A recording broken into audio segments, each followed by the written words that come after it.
Student,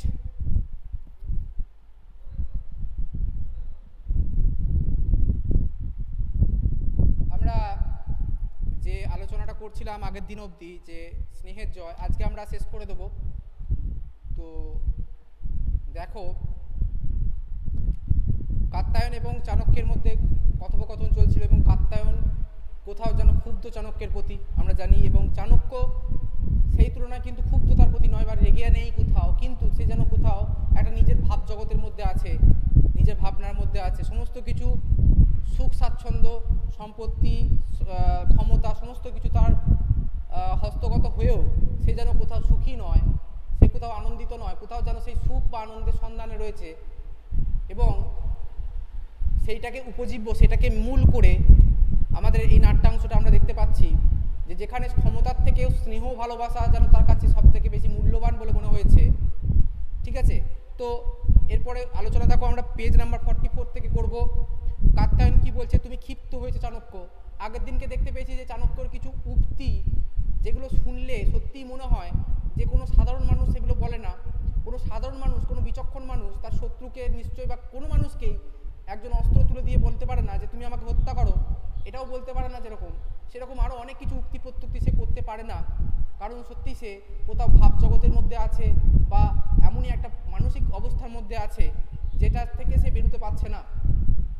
তো সেই জন্যে কাত্যায়নে কোথাও মনে হয়েছে তুমি ক্ষিপ্ত হয়েছো চাণক্য। ক্ষিপ্ত হয়েছো বলতে এখানে তুমি পাগল হয়ে গেছো জানো, তুমি ক্ষেপে গেছো জানো, তোমার এই কথাগুলো তোমার বলা উচিত নয়, অসংলগ্ন কথা, এইসব কথা তোমার বলা উচিত নয়। কিঞ্জল এখনই অ্যাটেন্ডেন্স দিতে আমি তো বলিনি।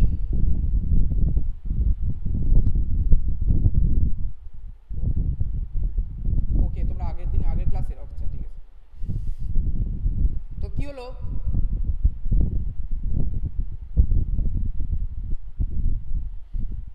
চাণক্য কি বলছে, খানিক নীরব থাকিয়া এই সুন্দর প্রভাত ধরণী বিবাহের কন্যার মতো সেজেছে, আর দৃষ্টি ছাড়া আমি দ্বারস্থ ভিক্ষুকের মতো দাঁড়িয়ে তাই দেখছি।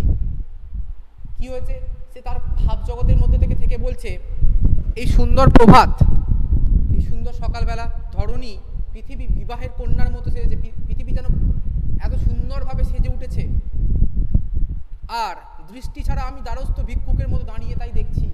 দৃষ্টি ছাড়া আমি যেন অন্ধ, আমি দেখছি। এখানে দেখো দুটি কথা বলেছে, দৃষ্টি ছাড়া দাঁড়িয়ে তাই দেখছি। বাক্যটার মধ্যে যেন আপাত বিরোধ রয়েছে। কারো যদি দৃষ্টি না থাকে তাহলে সে কী করে দেখবে, এটাও কাছে ব্যাপার। কিন্তু এখানে কথাটা কিন্তু অন্য ধরনের, যে একজন অন্ধ মানুষ যেমন উপলব্ধি করতে পারে, ঠিক সেরকমভাবে চাণক্য উপলব্ধি করতে পারছে তার চারপাশে গোটা পৃথিবী যেন সুন্দরভাবে সেজে উঠেছে, কিন্তু তার দেখার ক্ষমতা নেই, কারণ তার মন এই পৃথিবীকে সুন্দর করে দেখার যে সৌভাগ্য সেটাতে নেই। সে এখন অন্য একটা জগতে বা অন্য একটা পরিস্থিতিতে বা অন্য একটা মানসিক অবস্থার মধ্যে রয়েছে। তো সেই জন্য কি বলছে, দৃষ্টি ছাড়া আমি দ্বারস্থ ভিক্ষুকের মতো দাঁড়িয়ে তাই দেখছি। দ্বারস্থ ভিক্ষুক মানে যে দরজায় দাঁড়িয়ে আছে যে ভিক্ষুক, সে গৃহীর বাড়ির ভেতরটা দেখতে পায়, সেখানকার বৈভব, সেখানকার সুন্দর জিনিস সব দেখতে পায়, কিন্তু তার ভেতরে প্রবেশ করার কোনো অধিকার নেই, সে শুধু দেখে। এখানেও যেন চাণক্য সেরকমই দাঁড়িয়ে শুধু এই সুন্দর জিনিসটাকে উপলব্ধি করছে, কিন্তু এই সুন্দর জিনিসটাকে তার নিজের মধ্যে নিতে পারছে না। ঠিক সেরকম বলছে কাত্যায়ন। তারপর চাণক্য কি বলছে, এই সুন্দর হাস্যময় জগৎ আর আমি তার কেউ নই, আর আমি তার কেউ নেই। সুন্দর হাস্যময় জগৎ, সবাই আনন্দিত, সবাই খুশি, কিন্তু আমি খুশি নই, আমি তার কেউ নই, এই জগতেরই যেন আমি অংশ নই। একা আমি এই অসীম সৌন্দর্য রাজ্য থেকে যেন নির্বাসিত। এই সুন্দর যে রাজ্য, সুন্দর যে চারিদিক ধরণী সেজে উঠেছে, সকলে আনন্দিত আছে, কিন্তু আমি নেই, আমি যেন নির্বাসিত, আমি যেন, আমাকে যেন জেলে বন্দিত করে দেওয়া হয়েছে, আমাকে যেন শাস্তি দেওয়া হয়েছে, নির্বাসন দেওয়া হয়েছে। তার এগুলো মনে হচ্ছে অসীম সৌন্দর্য রাজ্য থেকে নির্বাসিত। তারপরে কাত্যায়ন বলছে, আশ্চর্য, এরূপ কখনো দেখিনি। আশ্চর্য, এরূপ কখনো দেখিনি, তার কারণটা হচ্ছে যে একজন সর্ববৃহৎ ক্ষমতার অধীন যে মন্ত্রী, সেই মন্ত্রী হয়েও সে তার ক্ষমতার থাকা সত্ত্বেও সেই প্রত্যেকটা কথায় যুক্তি দিয়ে, রাজনীতির সূক্ষ্ম বিচার করে কিংবা কূটনীতির বিচার করে সে কাজ করত, সেই মানুষটা এরকম অসংলগ্ন কথা বলছে, যেন কোথাও তার মনে হয়েছে যে এরকম রূপ হয়তো চাণক্যের আমি কখনো আগে দেখিনি। তাই বলছে আশ্চর্য, এরূপ রূপ কখনো দেখিনি। তবু একদিন ছিল মানে কি? একদিন আমার ছিল, কি ছিল দেখো পরের লাইনে বলছে, তার মাঝখানে একটা গান শুনতে পাওয়া যাচ্ছে। কীরকম? তবু একদিন ছিল যেদিন সংসার আমার কাছে উৎসব মন্দির বলে বোধ হতো। তারপর সে বলছে যেদিন একদিন ছিল যখন আমার কাছে এই সংসার একটা উৎসব মন্দির বলে মনে হতো। সংসারকে সে মন্দিরের সাথে তুলনা করেছে, এবং সেই মন্দির নিত্য নৈমিত্তিক যে পুজো অর্চনাগুলো হয় বা উৎসবগুলো হয় সেইগুলোর মধ্যে সে মেতেছিল, সেইগুলোর মধ্যে সে ভালো ছিল। সেটাই সে বলছে তার কাছেও একটা দিন সংসার যেন মন্দিরের মতো, এবং তার প্রত্যেকটা দিন যেন একটা উৎসবের মতো ছিল। তাই কি বলছে? যেদিন সংসার আমার কাছে উৎসব মন্দির বলে বোধ হতো। তারপর বলার আগেই যেন সে অন্যদিকে তার মন চলে গেল। উৎকর্ণ হইয়া শুনিয়া, সে উৎকর্ণ মানে খুব মনোযোগ সহকারে শুনছে। শুনে কি বলছে? সেই স্বর কাত্যায়ন, বন্ধু ডেকে আনো।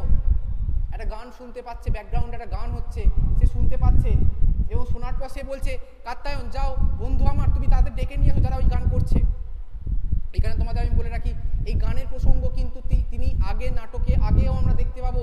আমরা এখানে এই নাট্যাংশের মধ্যে দেখতে পাচ্ছি না, কিন্তু মূল নাটকে দেখতে পাবো চাণক্য কিন্তু এই গান আগেও শুনেছে, এবং আগে শুনেও সে তার মনে হয়েছে যে চেনা স্বর, এই গানের সুর এবং এই ব্যক্তি তার যেন খুবই পরিচিত।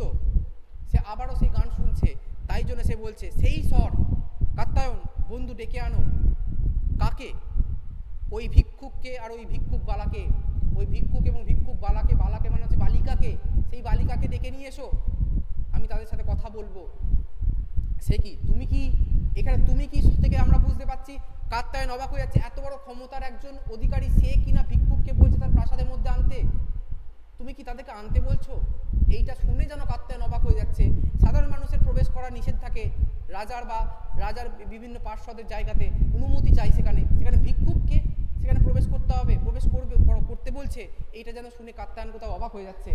তাই বলছে যাও ভাই, সানু নয় অনুনয়ের সাই, মানে খুব রিকোয়েস্ট করে, অনুনয় করে যে তুমি যাও, তাকে নিয়ে এসো। কাত্যায়নের প্রস্থান। চাণক্য, কেন এমন হয়? এই বালিকার স্বর শুনে কেন এমন হয়? কাত্যায়ন নিজের মনে মনে যেন বলছে কেন এমন হয়, কেন তার এরকম আকুলতা তৈরি হয়, ব্যাকুল হয়ে যায় নিজের ভিতরটা, কেন হয়? এই বালিকার স্বর, গলার কণ্ঠ শুনে তার এরকম কেন কষ্ট হয় ভেতরে, সেটাই বলছে। তারপরে দেখো গাইতে গাইতে ভিক্ষুক ও ভিক্ষুক বালার প্রবেশ। বালিকাকে, এই দিকে এসো তো মা। সে যখন ভিক্ষুক এবং ভিক্ষুক বালা ঘরে এসে ঢুকলো, তখন সে বালিকাকে ডেকে নিল তার নিজের কাছে। তারপরে কি বলছে চাণক্য? তার মস্তকে হাত বোলাইতে বোলাইতে একেবারে সেই মুখ, সেই চক্ষু দুটি একেবারে। অথচ ভিক্ষু একটা কথা জিজ্ঞাসা করি, এ তোমার কন্যা? সত্য বলো।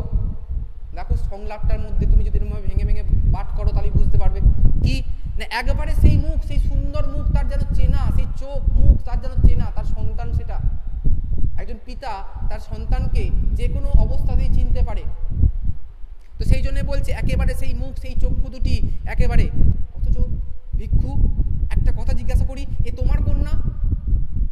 সত্য বলো, সত্য বলো, তুমি এটা কি তোমার মেয়ে? তারপরে কি বলছে চাণক্য? তার ভিক্ষুক তখন বলছে আমার বই আর কার? বোঝা যাচ্ছে চাণক্য যখন তাকে সত্য কথা বলতে বললো, সে কিন্তু সত্য কথা বললো না, সে কিন্তু মিথ্যা কথাই বলছে। সে কি বলছে? না, আমার বই আর কার? চাণক্য, সত্য বলো, তোমায় প্রচুর অর্থ দেব, সত্য বলো। একজন ভিক্ষুককে যার খাদ্যের জন্যে, যার নিজের পেটের জন্যে ভিক্ষা করে খেতে হয়, তাকে যদি আমি বলি প্রচুর অর্থ দেব, সে তো করবেই, সে তো বলবেই। কিন্তু তবুও আমরা দেখতে পাবো যে সে যেন সমস্ত কথাটা সত্য বলছে না, কিছু কিছু সত্য বলছে, কিছু কিছু সত্য বলছে।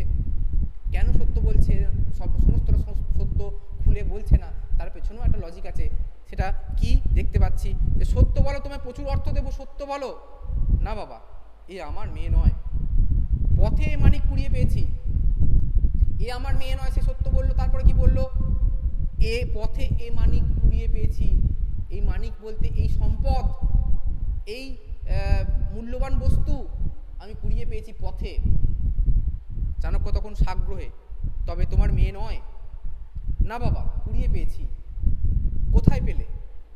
ভগবান দিয়েছেন, না হলে এই অন্ধ বুড়োকে কে হাত ধরে নিয়ে বেড়াতো? কি পুণ্যে মাকে পেয়েছি জানি না, ডাকাতি করে খেতাম, এখন সেই পাপে চক্ষু দুটো হারিয়েছি।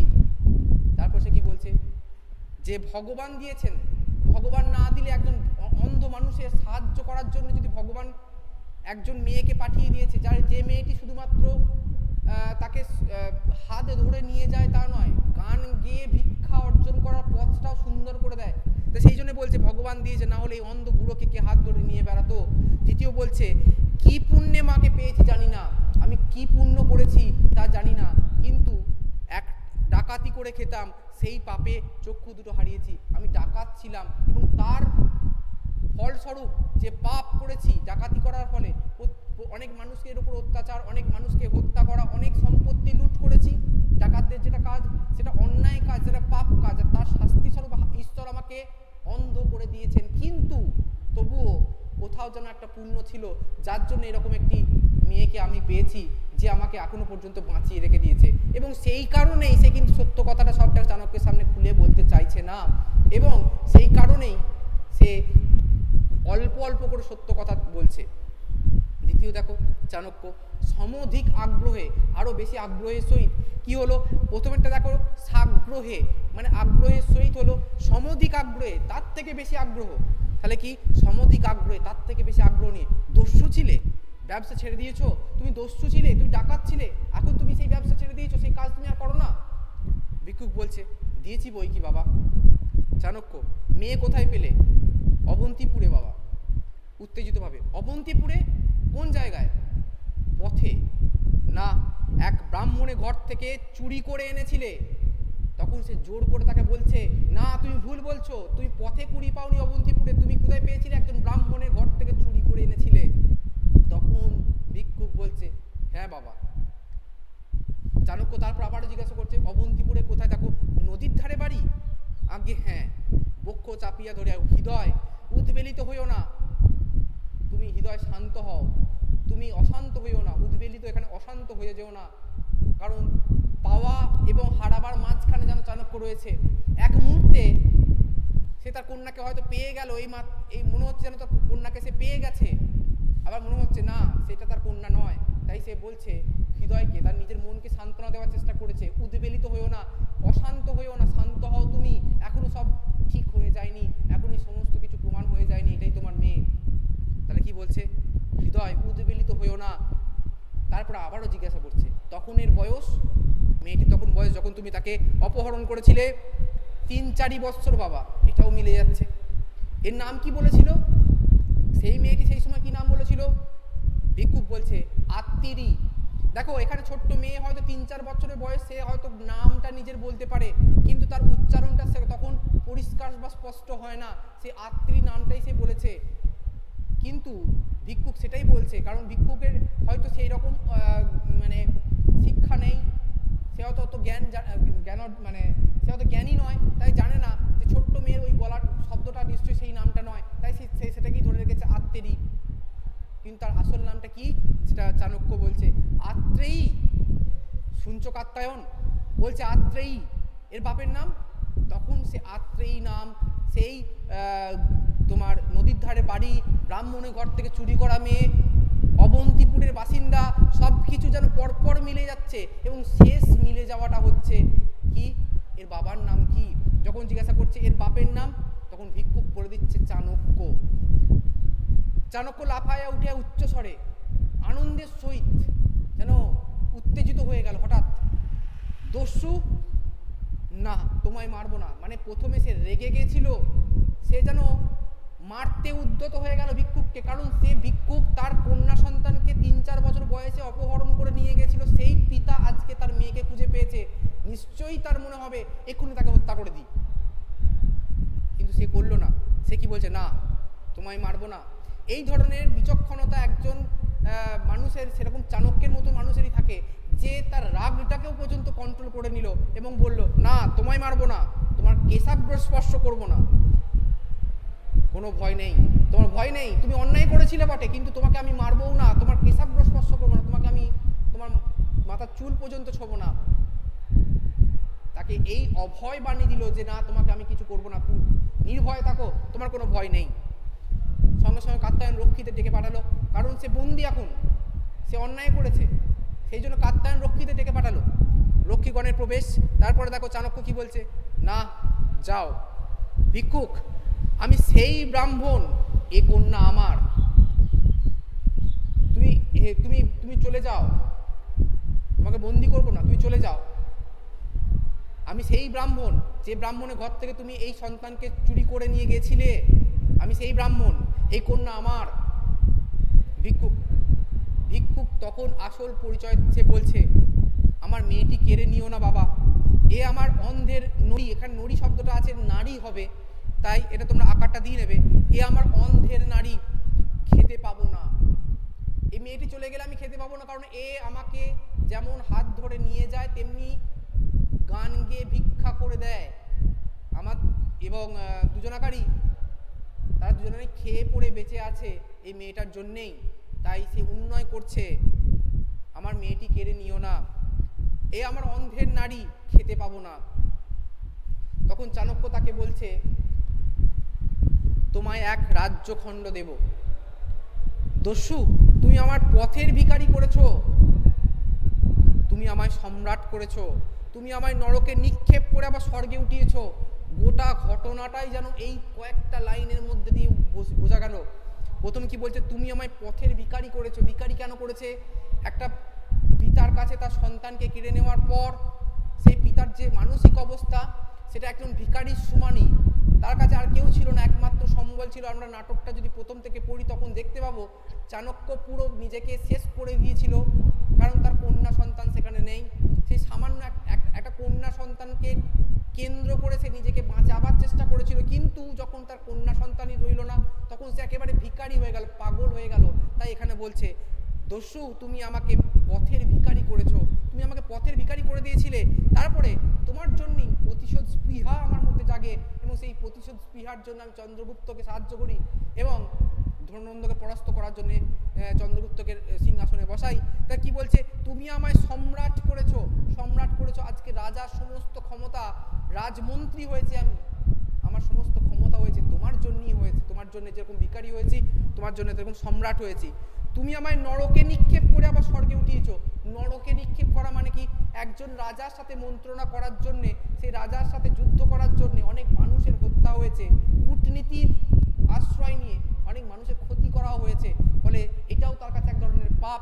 সেটাই বলছে, তুমি আমাকে নরকে নিক্ষেপ করে আবার স্বর্গে উঠিয়েছো, আবার সেই কন্যাকে যখন ফিরিয়ে দিয়েছো, আমার সমস্ত কিছু পাপ যেন শেষ হয়ে গেছে, আমি যেন সর্বসুখ পেয়েছি, একই সাথেই সবটাই।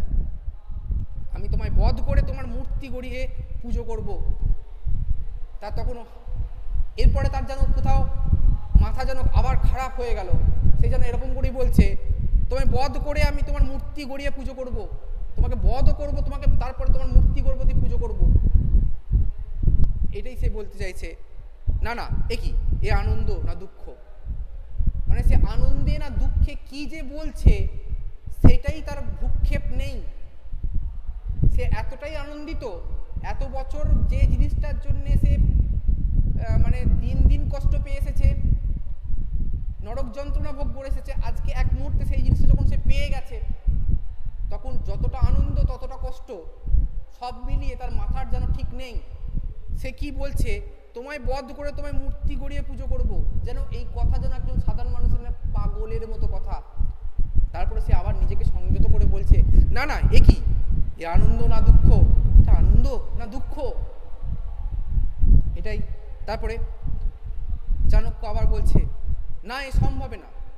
তারপর আবার তার মনে হচ্ছে, না, এটা ঠিক না, এটা ভুল হচ্ছে, এ ছলনা, প্রতারণা, ষড়যন্ত্র, তোমার ষড়যন্ত্র কাত্যায়ন।